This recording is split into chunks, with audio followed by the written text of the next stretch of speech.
अस्सलाम वालेकुम नाजरीन, मेरा नाम आमिर है। मेरी उम्र 20 साल है। मेरी फैमिली टोटल 4 अफराद पर मुश्तमिल है। हम 2 अम्मी और मेरी एक पुप्पो। मेरी पुप्पो की उम्र तकरीबन 24 साल है। उनकी अभी तक शादी नहीं हुई। मेरे अब्बू मेरे पैदा होने से 1 साल बाद ही इस दुनिया से चले गए थे। मेरा बड़ा भाई मुबीन ऑस्ट्रेलिया में काम करता है। हमारी फैमिली खाते पीते घराने से है। हम इस्लामाबाद में रहते हैं और इस्लामाबाद में हमारी 5 मरल्ला की खुद की कोठी है। मेरी अम्मी और पप्पो काफ़ी सुलझी हुई थी और वो हमारा काफ़ी ख्याल रखती थी। मैं कॉलेज में पढ़ता हूँ और फर्स्ट ईयर का स्टूडेंट हूँ। मैं सुबह 10 बजे कॉलेज जाता हूँ और 12 बजे वापस आ जाता हूँ। अम्मी एक घरेलू खातून है और घर के काम काज करती है। मेरी पुप्पो भी अम्मी का हाथ बटाती हैं। मेरी पुप्पो का नाम सकीना है।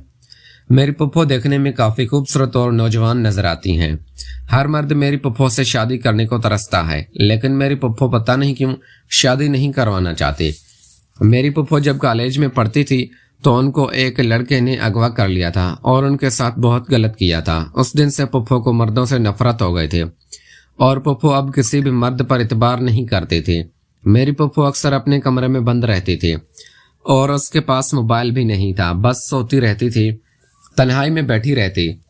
मैं बहुत कोशिश करता था कि पुप्पो को कंपनी दूं और उसकी तन्हाई मिटाऊं, उसके साथ बातचीत करूं। अम्मी भी मुझे अक्सर डांटती रहती थी कि अपनी पुप्पो को बाहर लेके जाओ, वो खाना वगैरह खिला कर लाओ और उसकी तन्हाई मिटाओ। लेकिन मेरे दोस्त भी बहुत अजीब से थे। वो मुझे बहुत सी बुरी आदत में डाल चुके थे। मैं अपने दोस्तों के साथ बाहर जाता तो मेरे दोस्त तरह तरह की बातें करते और मुझे पुप्पो के बारे में बताने की कि तुम्हारी पुप्पो बहुत खूबसूरत है और घर में इतनी खूबसूरत पुप्पो लेके बैठे हुए हो, कभी तुम्हारा दिल नहीं किया कि पुप्पो के साथ कुछ करूं। मैं दोस्तों की बातें सुन सुनकर बहुत बुरा सोचने लगा था और अपनी पुप्पो पर ही बुरी नजर डालने शुरू हो गया था।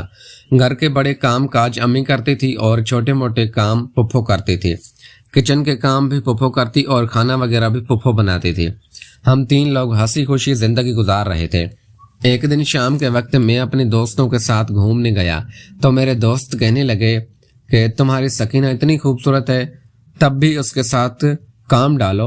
मेरे दोस्तों की बात सुनकर उनको बुरा भला कहने लगा था मैं कि यार अपनी सगी पुप्पो के साथ भी कोई ऐसा काम करता है। लेकिन मेरे दोस्त मेरा दिमाग खराब करने लगे थे और कहने लगे थे कि कुछ नहीं होता, आजकल इस जमाने में सब कुछ चल रहा है और ये कोई बड़ी बात नहीं है।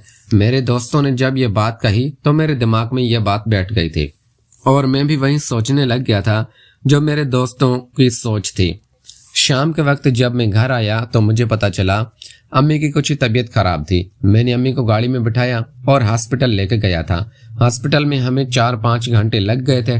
डॉक्टर ने अम्मी को दवाई वगैरह लिख कर दी थी और मैं अम्मी को वापस ले आया था। पुप्पो भी मेरे साथ ही थी। शाम के वक्त अम्मी को डॉक्टर ने रेस्ट करने को कहा था। अम्मी जल्दी ही अपने कमरे में चली गई थी और सो गई थी क्योंकि डॉक्टर ने अम्मी को नींद की दवा लिख कर दी थी। अम्मी को रेस्ट की जरूरत थी, कमर में काफी दर्द था, इसीलिए अम्मी को जल्दी ही दवाई देकर सुला दिया था। अब मैं और पुप्पो घर में अकेले थे। मैंने पुप्पो को कहा कि चलो बाहर खाना खाने चलते हैं। पुप्पो भी तैयार हो गई थी। आज बड़ी देर के बाद पुप्पो मेरे साथ बाहर निकल रही थी, इसीलिए मैं बहुत खुश था। पुप्पो मेरे साथ गाड़ियों में बैठी और हम एक बहुत बड़े रेस्टोरेंट में चले गए थे। वहां पर मैंने खाने का ऑर्डर दिया और हम दोनों खाना खाने लगे। खाना खाने के दौरान पुप्पो ने बहुत अच्छा ड्रेस पहना हुआ था। वो ड्रेस मेरी पसंद का था, इसलिए मुझे बहुत पसंद था। मैंने पुप्पो की तारीफ की तो पुप्पो मुस्कुराने लगी और कहने लगी, क्या बात है, आज बड़े मुस्कुरा रहे हो। मैंने कहा, पुप्पो वैसा ही, बस आज आप बहुत प्यार आ रहा है आपके ऊपर। पुप्पो भी मुस्कुराने लगी थी और कहने लगी थी, आमिर आज क्यों मेरे ऊपर इतना प्यार आ रहा है, क्या बात है। मैंने कहा, पुप्पो बस आज आप बहुत खूबसूरत लग रही हैं। पुप्पो ने भी मुझे थैंक यू कहा और खाना खाते हुए आइसक्रीम खाकर घर आ गए। जब घर आए तो पुप्पो अपने कमरे में जाने लगे। कहा, पुप्पो मुझे आज अपने कमरे में डर लग रहा है, इसीलिए मैं आपके कमरे में सोना चाहता हूँ। पुप्पो पहले तो कुछ देर सोचने लगी, उसके बाद उसने इनकार कर दिया। मैंने भी मुंह बना लिया था और पुप्पो को कहा था कि आज के बाद मैं आपसे कोई बात नहीं करूंगा। मैं अपने कमरे में आ गया और थोड़ी देर बाद पढ़ाई करने लगा था। रात के 10 बज रहे थे। पुप्पो मेरे कमरे में आई और मेरे सामने मुस्कुराने लगी और कहने लगी, आमिर बेटा, मैं मजाक कर रही थी, तुम बिला झिझक मेरे कमरे में सो सकते हो और मैं तो कहती हूँ कि तुम रोजाना ही मेरे कमरे में सोया करो। मैं भी तन्हाई पसंद हूँ और मेरा दिल नहीं करता कि मैं कमरे में अकेली रहूं।